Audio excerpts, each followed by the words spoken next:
Hello everyone. In this video, I will show you how to turn off incognito mode in Google Chrome.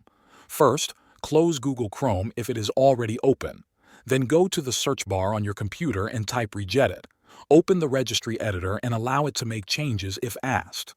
Inside the registry editor, look at the left side and open the folder called hkey_local_machine. Then open the folder called software and then policies. Inside policies, look for a folder named Google. If you do not see it, right-click on Policies, choose New, then Key, and name it Google.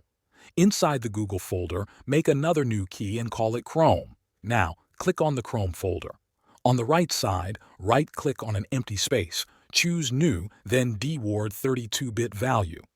Name this new value Incognito Mode Availability. After it is created, double-click on it, and a box will appear. In the Value Data field, type 1.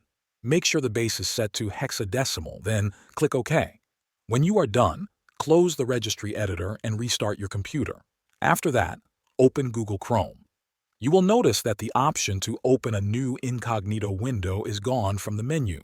This means incognito mode is disabled. If you ever want to turn it back on, go back to the same place in the registry editor and change the value from 1 to 0 or delete the entry. That will bring back the option for private browsing. This is how you disable incognito mode in Google Chrome on Windows. Thanks for watching.